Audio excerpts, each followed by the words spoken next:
십계명 마지막 시간이죠. 출애굽기 20장 17절 말씀입니다. 우리 10번째 계명입니다. 우리 한 목소리로 같이 봉독하도록 하겠습니다. 시작. 내 이웃의 집을 탐내지 말라. 내 이웃의 아내나 그의 남종이나 그의 여종이나 그의 소나 그의 나귀나 물은 내 이웃의 소유를 탐내지 말라. 아멘. 10번째 계명은 여러분들이 상고하시면 아시겠지만 이미 앞서서 있었던 계명들을 반복하고 있는 듯한 느낌이 좀 들죠. 사실은 내 이웃의 집을 탐내지 말라, 소유를 탐내지 말라라고 할 때 도적질을 하지 말라에 사실은 이 말씀이 포함되어 있는 거지 않겠어요? 내 이웃의 아내나 그의 남종이나 그의 여종을 탐내지 말라라고 할 때도 간음하지 말라라고 하는 말씀으로 우리는 사실 앞에서 한번 상고했던 말씀이기도 합니다. 또 살인하지 말라도 마찬가지예요. 어찌 보면 그 사람이 소유한 생명을 빼앗는 거잖아요. 이것도 보면 그의 소유, 어떤 소유든 빼앗지 말라라고 하는 개념에 사실은 그 이웃과의 관련된 어떤 그 계명을 다시 한번 반복하고 있는 듯해 보이는 모습을 보여주죠. 그래서 구태여 이 10번째 계명이 있어야 되는가라고 생각이 들 정도예요. 루터는 이것을 강해하면서 이 10번째 계명을 이렇게 설명을 해요.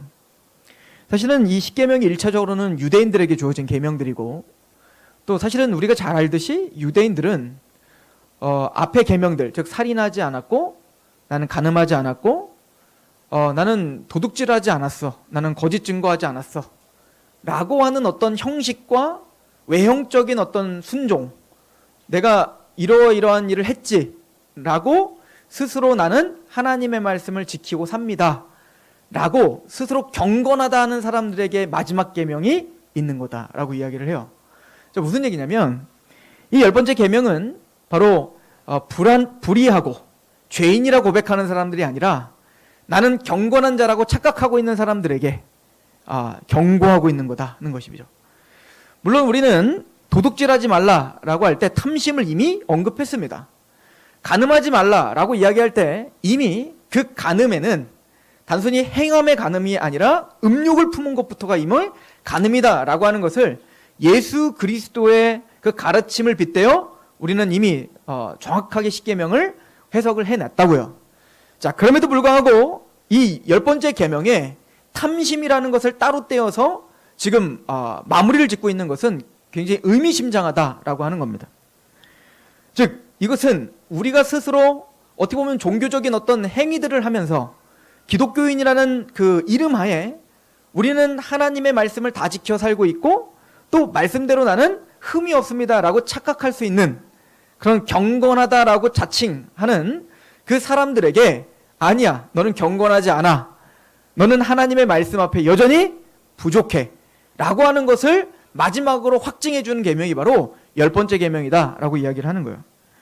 그래서 10번째 계명은 바로 모든 계명 또 모든 죄의 근거가 무엇인지, 그 근원이 무엇인지를 우리에게 드러내 주는 거죠. 바로 그 근원은 바로 탐심이다 라고 이야기하는 거예요. 자, 사도 바울을 한번 보십시오. 사도 바울은 빌립보서에 보면 나는 율법에 이르는 흠이 없다 라고 이야기를 했다고요. 율법에 이르는 흠이 없다는 얘기는 바리새인과 서기관들과 그 당시에 유대인들이 말하고 있는 자신들이 정해놓은 룰이 있었다고요. 그죠? 자신들이 정해놓은 그 룰 가운데 그렇게 따지면 나는 흠이 없이 그 어떤 유대인들보다도 나는 훨씬 더 깨끗하고 죄가 없는 사람임을 자부한다 이 얘기인 거예요. 그래서 사도 바울이 빌립보서에서 자신을 소개할 때 뭐라고 하냐면 나는 8일 만에 할례를 받았고 나는 히브리인 중에 히브리인이고 나는 베냐민 지파고, 여기서 이제 베냐민 지파를 강조하는 것은 우리가 잘 알듯이 솔로몬 왕 이후에 그 아들 르호보암이 남유다를, 그리고 여로보암이 이제 북이스라엘을 차지하잖아요. 그 북이스라엘은 10지파예요. 그리고 남유다는 유다 지파와 베냐민 지파밖에 없어요. 그런데 그 10지파는 이미 아수르에 의해서 패망하면서 피가 다 섞여버렸어. 그러니까 그때 이미 12지파는 없어진 거예요. 지금까지 12지파는 회복되지 않았습니다. 자, 그런데 나는 베냐민 지파야, 이거를 강조하는 게 뭐죠? 피가 섞이지 않았다 이거죠. 나는 베냐민 지파, 그 아브라함의 혈통을 그대로 유지하고 있는 나는 베냐민 지파야 라고 하는 것을 자부하고 있는 거예요. 게다가 나는 율법으로는 바리새인이다 라고 표현하고 있습니다. 바리새인이라는 건 그 당시에 율법 학자이면서 율법을 철저하게 지켜 행하려고 했던 자, 그리고 율법의 의로는 흠이 없다. 그러니까 그 어떤 누구도 나를 책망할 수 없다 라고 이야기를 하는 거예요.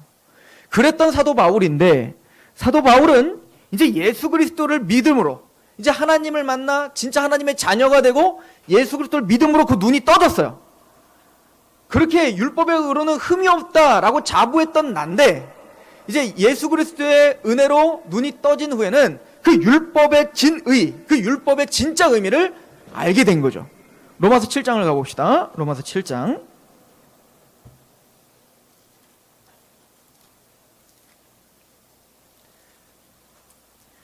그러니까 로마서 7장은 구원받은 이후에 구원받은 자들의 죄에 대한 이야기를 하고 있는데요. 이미 로마서를 쓸 당시에 사도 바울은 구원을 받고 사도로서 이제 많은 교회들을 세우고 또 하나님 앞에 많은 일들을 한 이후죠. 로마서 7장 자 7절입니다. 같이 한번 읽어보겠습니다. 시작. 그런즉 우리가 무슨 말을 하리요? 율법이 죄냐? 그럴 수 없느니라. 율법으로 말미암지 않고는 내가 죄를 알지 못하였으니 곧 율법이 탐내지 말라 하지 아니하였더라면 내가 탐심을 알지 못하였다. 자, 구원받은 사도 바울도 그의 죄됨과 그렇지 않음을 무엇을 기준으로 지금 상고할 수밖에 없죠? 율법이에요. 그러니까 율법은 구원받은 이후에 우리에게 전혀 상관없는 게 아니라 우리에게 상관이 있는 거예요. 사도 바울은 하나님의 율법이 없었다면, 탐내지 마라 라고 하신 말씀이 만약에 없었다면 나는 내 탐심이 죄인 것을 알지 못했을 거다 라고 말하는 겁니다. 여러분, 이 탐심이라고 하는 것을 우리는 탐심은 우상숭배고 탐심은 죄입니다 라고 우리가 지금 교회에서 계속 얘기하니까 탐심은 우상숭배고 죄다 이렇게 알고 있지만, 사실은 우리의 현실 속에서는 탐심이 죄라고 여기는 사람은 아무도 없습니다. 우리조차 탐심이 죄라고 여기는 사람이 없다고요. 크리스천조차. 교회에서 설교를 들을 때는 죄라고 우리는 얘기는 해요. 그런데 실제적인 삶 속에서 그게 죄라고 진짜 인정하고 그것 때문에 하나님께 회개하고 자복하는 사람이 몇이나 되겠냐고요. 그 재심의 주인공이었던 박준영 변호사가 했던 말 중에 저는 좀 감동적이었던 말이 있었는데, 몇 가지가 있었고 또 생각해 볼 일이 있는데, 이제 그분이 사실은 이제 그 경제적인 어려움을, 또 빚이 있으면서도 불구하고 어려운 사람들을 계속 도와서 재심을 해서 억울하게 누명 썼던 사람들을 이제 도와주는 일들을 했지 않습니까? 박준영 변호사에게 사람들은 이렇게 질문을 한대요. 법 앞에 모두가 공평해야 됩니다. 약한 자들 물론 우리가 국률이 여기고 그를 도와줘야 되겠지만, 약한 자고 돈이 없다 하여 법이 그들을 불공평하게 그들에게 무슨 특권을 주면 법은 더 이상 소용이 없어지는 겁니다. 부자든 권력이 있는 사람이든 약하고 가난한 사람이든 공평하게 처리를 해야 되는 거지, 가난하다고 하여 약하다고 하여 그 사람들에게 특혜를 주면 안 됩니다. 그럴듯해 보이지 않습니까? 박준현 변호사는 그거에 대해 이렇게 이야기를 합니다. 그 법을 누가 만들었나요? 강한 사람들이 만든 겁니다. 약한 사람들이 만든 게 아니라 강한 사람들이 디자인하고 강한 사람들이 정해놓은 거라는 거예요. 그러니까 그 법은 돈이 많고 강한 사람들에게 유리하게 돌아갈 수밖에 없다는 거예요. 예를 들어서 힘이 없는 사람들을 위해서 법은 이렇게 정해놨습니다. 진술 거부권이라고 하는 것을 정해놨어요. 그것은 그 유신 정권이나 이럴 때 그 큰 공권력을 통해서 많은 사람들에게 그 공권력의 두려움 속에서 진술을 강요했기 때문에 그래도 최소한의 약한 자의 최소한의 어떤 보호하는 보루로서 진술 거부권을 만들었는데, 사실은 그 진술 거부권을 약한 사람이 진짜로 그 법의 의도대로 쓸 수 있냐 이거예요. 약한 사람들은 진술 거부권을 쓸 수가 없습니다. 진술을 거부하면 이미 불리하게 그 공권력은 몰아가게 된다고요. 근데 그 진술 거부권을 누가 쓰고 있죠? 최순실이 쓰고 있죠. 돈이 많은 사람들은 진술 거부권을 통해서 자신들의 죄를 덮기 위해서 아무 말도 하지 않는 그런 걸로 쓰고 있다고요. 즉 이걸 예를 들면서 법은 공평하지 않습니다는 거예요. 그래서 최대한 약한 자를 중심으로 약한 자에게 힘을 실어주는 것으로 법이 최대한적으로 해석이 돼야 그나마 공평할 수 있을 거라고 자신은 확신합니다 라고 이야기를 해요. 제가 이 이야기를 한 이유는 뭐냐면, 어찌 보면 적어도 우리가 신뢰해야 될 그 법조차도 어찌 보면 그냥 보기에는 굉장히 공평한 것 같지만 실제적인 적용과 또 여러 가지 형평상 사람이 만든 거기 때문에 공평이라는 건 없는 거예요. 거기에는 뭔가 힘이 작용하고 있고, 거기에는 뭔가 우리가 알지 못하는 죄됨이 또 뭔가 작용하고 있다고요. 그렇다고 헌법을 무시하자는 거예요? 아니요. 우리는 그걸 존중해야 되지만 인간의 연약함이라는 겁니다. 무슨 얘기냐면 하나님 앞에서도 그럴 수 있다는 겁니다. 세상법으로 또 자신들이 정해놓은 어떤 법으로 죄가 없다라고 하는 어떤 기준을 정해놓고 그것을 하나님께 우리는 들이밀 수가 있다는 얘기인 거예요. 그것을 페북까지 살펴보면 하나님 앞에 죄고 그게 얼마나 하나님의 분노를 지금 자극하는 건지를 성경이 말해놨지만 우리의 현실 속에서 많은 사람들이 그걸 옳다 하기 때문에 우리는 그것이 죄인지도 모르는 것들이 사실은 너무나 많다라고 하는 것을 10번째 계명을 통해서 박살내버리는 겁니다. 네가 살인하지 않았는가? 네가 간음하지 않았는가? 네가 거짓 증거하지 정말 않았는가? 네 안에 정말 탐심이 없는가? 이기적인 마음이 없는가? 나보다 남을 정말 더 생각하는 마음이 있는가? 사실은 이렇게 계속 제가 이야기하다 보면, 듣다 보면 처음에는 이런 생각이 듭니다. 그러네, 나에겐 탐심이 있네. 근데 계속 이걸 반복적으로 얘기하면 답답하죠 이제. 아니, 그렇게 따지면 누가 죄인이 아닌 사람이 있고 우린 맨날 울면서 살아야겠네.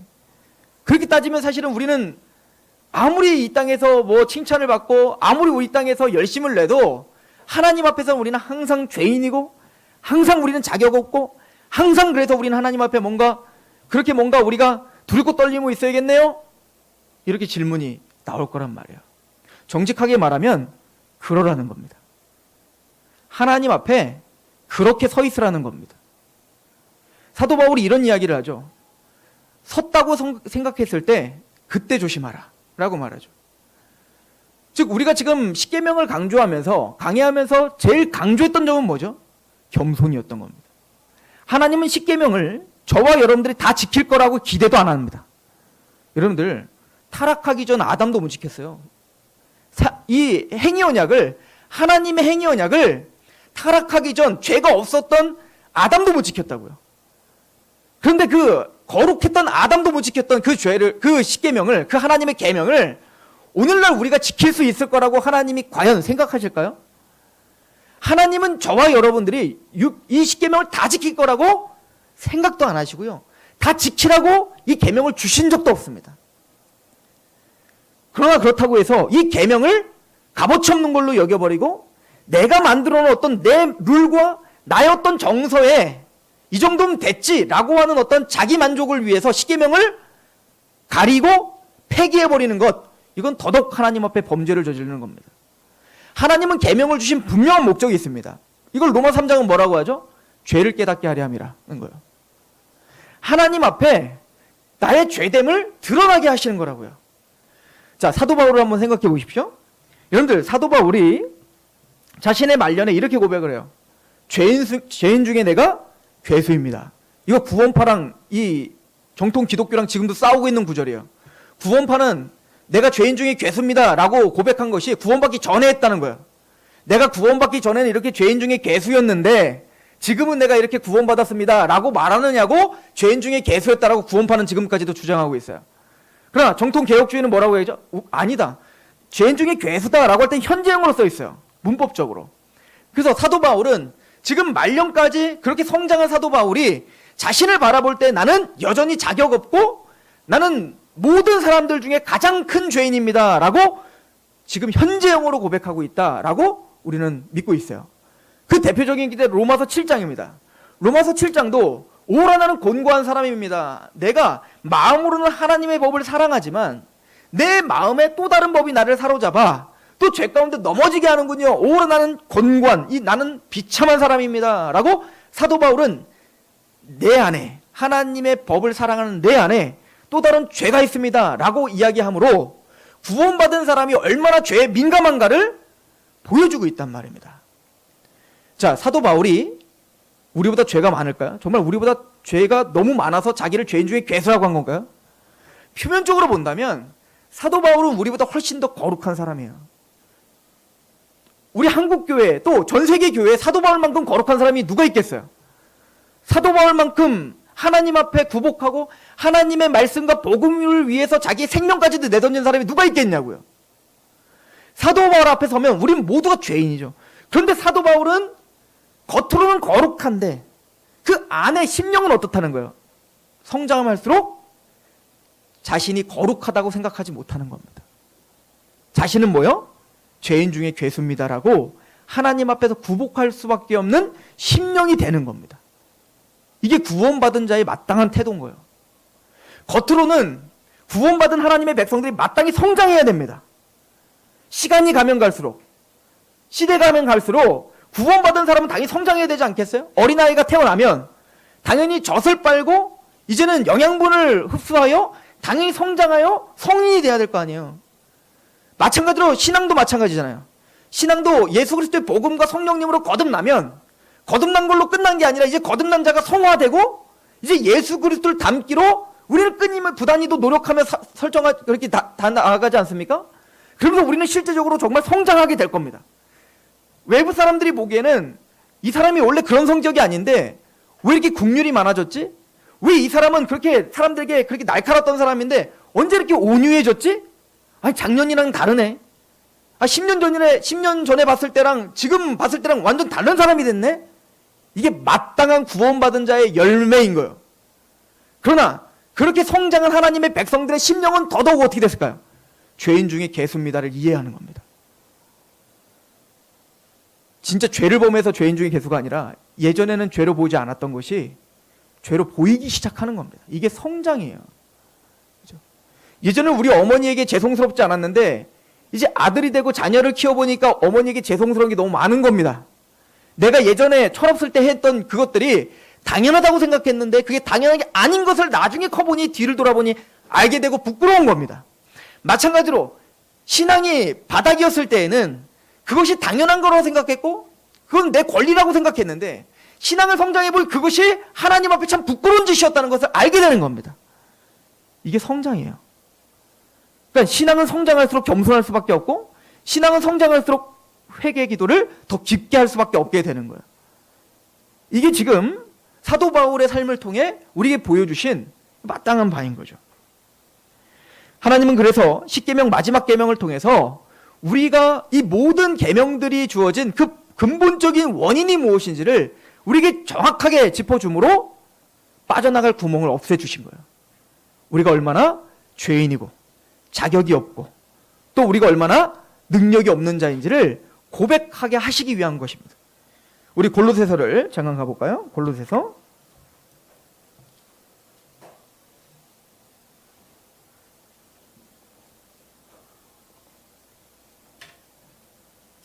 골로새서 3장입니다. 율법을 통해서 탐심이 죄라는 걸 알고 있었던 사도 바울은 그 왜 탐심이 죄인지를 이제 사도 바울은 그 깨달은 바를 이렇게 설명을 합니다. 골로새서 3장 1절입니다. 그러므로 너희가 그리스도와 함께 다시 살리심을 받았으면 위의 것을 찾으라. 거기는 그리스도께서 하나님 우편에 앉아 계시느니라. 위의 것을 생각하고 땅의 것을 생각하지 말라. 이렇게 말하죠. 우리가 진짜 구원을 받았다면 마땅히 땅의 것이 아니라 어디 것? 위의 것을 찾아야 된다는 거예요. 땅의 것이 무엇이고 위의 것이 무엇인지는 그냥 감이 오시죠? 3절 이는 너희가 죽었고 너희의 생명이 그리스도와 함께 하나님 안에 감춰졌다. 이미 내 욕심대로 내 이기적인 대로 살았던 내 자아는 죽었다는 거예요. 언제? 예수님의 십자가 사건에서 나는 죽었다라고 믿는 거예요. 그리고는 이렇게 말합니다. 5절 같이 한번 읽어볼까요? 시작. 그러므로 땅에 있는 지체를 죽이라. 곧 음란과 부정과 사욕과 악한 정욕과 탐심이니 탐심은 사도 바울은 분명히 알았던 겁니다. 왜 하나님께서 탐심을 제거하라 라고 마지막 계명을 이야기했는지 이 계명 때문에 탐심이 죄라는 걸 알아서 사도 바울은 아마 탐심을 연구해 봤을 겁니다. 왜 하나님은 탐심을 이렇게 따로 떼어서 이미 앞에서 도덕질하지마, 가늠하지마, 여기에 탐심이 이미 다 섞여 있었던 건데 굳이 또 탐심을 따로 떼어서 계명으로 확인할 수밖에 없었는가? 이 탐심은 바로 우상숭배이기 때문이다 라고 사도 바울은 알았던 겁니다. 여러분들 왜 탐심이 우상숭배죠? 제가 이 십계명 강해와 출애굽기 강해를 통해서 반복적으로 설명했어요. 여러분들 우리가 우상을 만든 이유가 뭐예요? 많은 사람들이 예를 들어서 구약 시대에 바알 숭배를 했습니다. 가나안 땅에서. 가나안 사람들이 왜 바알 숭배를 했죠? 바알 숭배하는 목적이 어디 있습니까? 그 바알에게 잘 보여서 바알에게 영광을 돌리고 그 바알이 찬양받기 원하고 바알과 관계 맺으려고? 전혀 아니에요. 그러니까 바알에게 왜 영광을 돌리고 왜 바알에게 재물을 드리고 왜 바알에게 잘 보이려고 하냐고요. 그 사람들의 모든 목적은 뭐예요? 나인 거예요. 나. 바알 숭배는 그 당시에 농경 문화 속에서 비를 내려주는 신이었다니까. 그러니까 바알이 비를 내려주지 않으면 뭐가 없는 거예요? 풍요가 없어진 거예요. 내가 못 먹고 못 사는 겁니다. 내가 원하는 거, 내가 갖고 싶은 거를 갖출 수 없게 되는 거예요. 여러분들 창세기 이제 4장에 가면 이제 가인이 하나님을 떠나서 이제는 자기만의 성을 쌓고 에녹성이라는 걸 쌓고 이제 죄된 문화를 만들기 시작하는데요. 그때 그 순서를 보면 얼마나 기가 막히게 잘 설명되어 있는지 모르겠어요. 자, 아담이 타락한 이후에 가인이 제일 먼저 끊어진 게 뭐죠? 하나님과의 관계가 끊어져 버린 거예요. 그죠? 하나님과의 관계가 끊어져 버리니까 제일 먼저 파괴되는 게 뭐죠? 예배가 파괴됩니다. 하나님이 그 가인의 예배를 받을 수가 없어요. 그러면 왜 하나님은 가인의 예배를 왜 받을 수가 없었죠? 가인은 이제 선악과를 따먹은 아담의 그 죄성을 그대로 대물림 받아서 이제는 옳고 그름의 판단 기준이 하나님께 있지 않고 누구에게 있다고 믿는 거예요? 나에게 있다고 믿는다고요. 이게 다 우리의 습성이라고 반복적으로 설명했습니다. 어떻게? 여러분들 하나님의 말씀이 내 마음에 들지 않으면 우리는 화가 나는 겁니다. 내 환경과 나의 상황이 내 마음에 들지 않으면 원망하는 거라고요. 꼭 아담이 타락해놓고 하나님이 뭐라고 하니까 두려우니까 처음엔 죄송했겠죠. 두려웠겠죠. 막 두려웠다가 숨다 보니까 하나님이 자꾸 자기에게 꾸쭈꾸쭈 물어보는 것 같아요. 너 왜 따먹었어? 너 왜 따먹었어? 그러니까 처음에는 죄송스럽다가 나중에는 어떻게 하냐면 그냥 화가 나는 거야. 내가 따먹고 싶어 따먹었나? 당신이 허락한 이 여자 때문에 따먹었지? 그리고 이 여자는 또 따먹고 싶어 따먹었나? 이 여자는 또 뭐라고 했어요? 당신이 허락하신 그 뱀 때문에 따먹었지? 그리고 그 뱀은 누가 창조한 거예요? 하나님이죠. 궁극적으로는 누구에게 다 화살이 돌아가는 거예요. 하나님께 화살이 돌아간 거예요. 내가 이 모양 이 꼴로 사니까 내가 이렇게 살지. 내가 이런 환경이니까 내가 하나님 앞에 이렇게 하지. 내가 저 사람처럼 저렇게만 잘 살게 해줘서 보세요. 내가 저 사람처럼 저렇게만 좀 화려하게 살게 해줘보세요. 내가 하나님 앞에 다 하지. 우리는 때로는 그런 원망들을 한다고요. 하나님, 저 사람, 저 재물이 나에게 있었으면, 저 차가 나에게 있었으면, 저 아내가 내 아내였으면, 차라리 저 남편이 내 남편이어서 이 사람 뭐야? 오징어처럼 보이네. 뭐 이런 얘기들. 이게 지금 현실 속에서 이루어지고 있는 어떤 이야기들이란 말입니다. 근데 그게 죄라는 생각은 전혀 하지 않습니다. 이 모든 상황이 지금 이 남편 때문이고 이 아내 때문이고 이 상황 때문이고 이런 것들 때문이다. 그래서 이 상황, 저 사람의 상황과 저 사람의 남편과 저 사람의 부인과 저 사람의 뭔가 이것만 내 것만 된다면 나는 행복할 수 있는데, 난 참 잘 살 수 있는데, 이게 탐심이라고요. 하나님이 우리에게 허락하지 않은 것들에 대해서 그것들을 열망하고 그것만 있어 행복할 거라고 착각하는 거. 성경은 그걸 탐심이라 합니다. 근데 왜 이게 이런 말씀이 어렵죠? 저도 이게 탐심, 이게 죄라고 생각하지 않기 때문에 그렇습니다. 저도 그래요, 저도. 왜냐면 우리가 살다 보면 자연스럽게 우리에게 나타나는 현상이에요. 그런데 이런 죄가 너무나 광범위하게 퍼져 있어서 하나님이 이게 얼마나 큰 죄로 보시는지 우리는 생각조차 안 하고 있는 겁니다.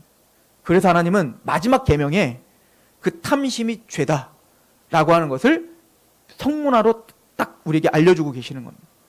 그래서 사도 바울은 이 탐심이 우상숭배라는 것을 우리에게 알려주고 계십니다. 모든 우상은 이 탐심으로부터 시작된 거예요. 불교에서 왜 사람들은 불교에 가서 공을 들이죠? 그 사람들이 석가모니의 가르침을 받아 내 삶을 변화시키려고 하는 사람들이 대부분이에요? 제가 본 그런 불교인 나 본 적이 없어요. 불교인들은 다 기아장에 내 자녀와 내 남편 이름 써놓는 게 그 사람들이 불교를 믿는 신앙이에요. 그 사람들은 천배를 하건 2000배를 하건 그 열심과 정성을 들여 나의 어떤 소원을 성취하는 게 그들의 종교고 그들의 신앙이에요. 성경 그걸 우상이라고 합니다. 그럼 이 기준으로 하면 기독교는요? 저는 기독교 안에도 충분히 우상숭배, 하나님이라는 명목하에 우리는 우상숭배를 지금 하고 있을 수도 있습니다. 하나님을 섬긴다고 하면서 우리는 내 탐심을 섬길 수 있다고요. 내 탐심을 채워주는 도구로 하나님을 전락시킬 수도 있단 말인 거예요.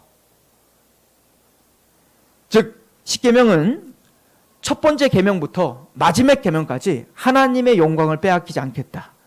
이거에 대한 확증인 겁니다. 하나님께 마땅히 받아야 될 하나님이 받으시고 하나님만이 경배받아야 될 그 어떤 것을 인간이 만들어낸 그 어떤 것에게 빼앗기지 않겠다. 세상은 그렇게 사는 게 옳다 하지만 적어도 내 백성만큼은 그것이 죄라는 것을 인식해야 된다. 라고 하나님이 우리에게 주신 것이 10번째 계명임을 이야기하고 있는 겁니다. 이 탐내지 마라 라고 할 때 이 탐심이란 열망하고 바라고 갈증을 겪는 것처럼 막 그것을 열망하는 걸 말하는 거거든요. 근데 어찌 보면 이 탐심이라는 말을 쓸 때는 굉장히 부정적이지만 이걸 열망한다 라는 말로 하면 중립적인 단어가 되죠. 근데 사실은 이 탐심이라는 말 헬라어로 이제 번역된 단어들은 어디에도 썼냐면 더 좋은 은사를 사모하라. 이 말씀에도 사용됐던 단어예요. 자, 그러면 하나님이 진짜 마지막 계명에서 원하는 게 뭐라는 걸까요? 이 세상의 것들을 열망하고 이 세상의 것들에 갈증을 얻고 이 세상의 것들에 목적을 두고 살지 말고 그 열망함을 누구에게 돌리라는 얘기인 거예요.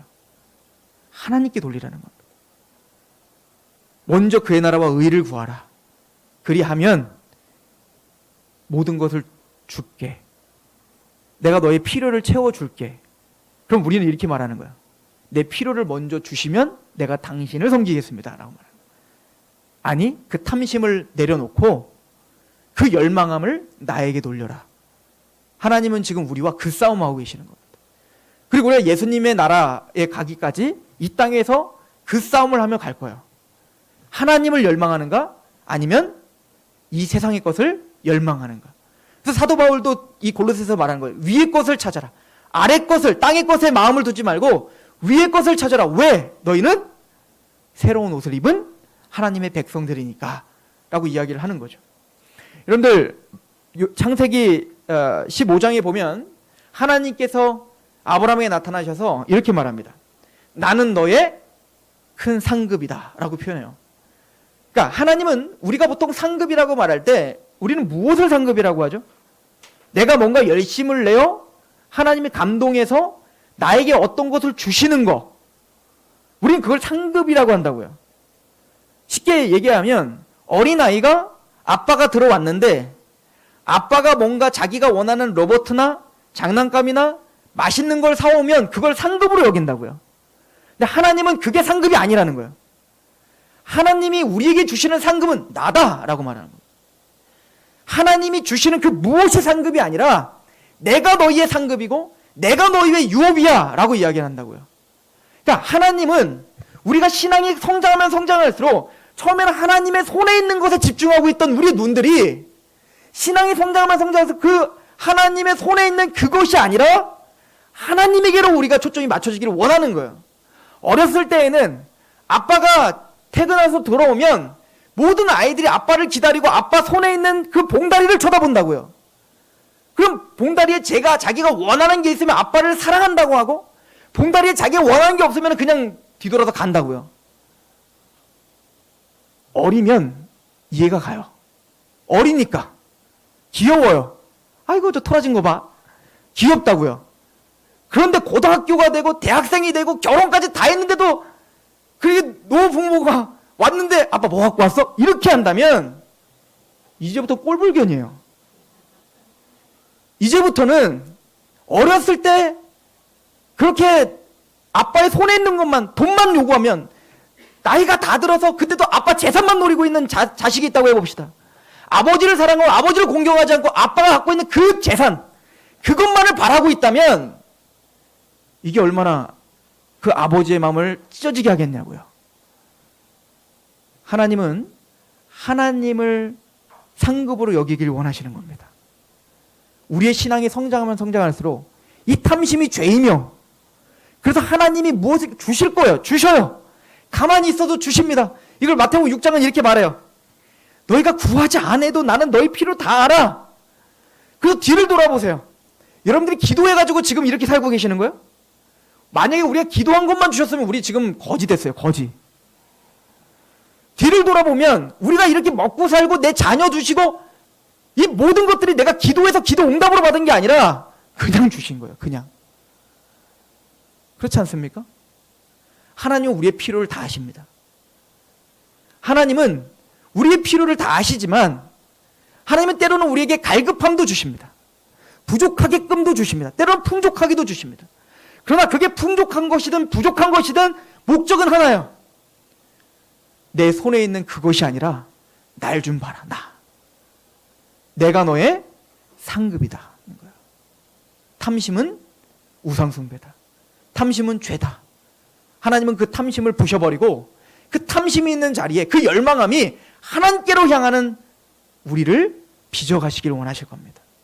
그 하나님이 우리를 주장하시고, 그리고 하나님은 우리가 이 계명 앞에 넘어지고 쓰러지고 또 말씀 앞에 죄인됨을 드러나겠지만 하나님 우리를 또 용서하십니다.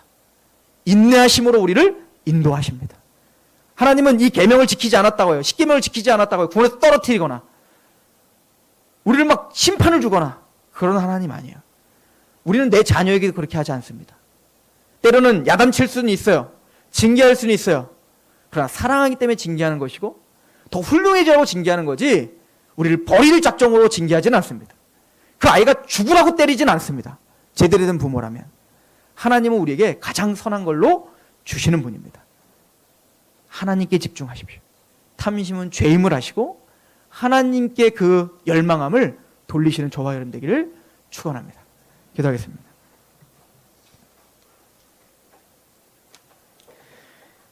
하나님, 어렵습니다. 이 말씀을 우리의 실제적인 삶 속에서 적용하는 것이 어렵습니다. 지금은 알 것 같지만 또 당장 내 눈앞에 보이는 상황과 환경과 또 그 사람들을 바라볼 때 세상이 부러운 것을 감출 수 없고, 나의 이 고통스러움이 왜 세상은 이렇게 잘 먹고 잘 사는데 왜 우리에게는 이렇게 되는지, 또 왜 나는 없는데 저 사람에게는 있는지, 나는 이렇게 주님을 위해서 살고 있는데 왜 나에게는 모든 것이 풍족하게 오지 않고 저 믿지 않는 사람들은 하나님의 미운 짓만 그렇게 하는데 어떻게 그렇게 평화롭게 사는지. 하나님, 우리는 이 말씀을 적용하기가 참으로 힘든 사람들입니다. 아버지, 믿음이 있게 하시옵소서. 우리를 도와주시옵소서. 하나님의 은혜가 우리의 생각과 마음을 주장하게 하시옵소서.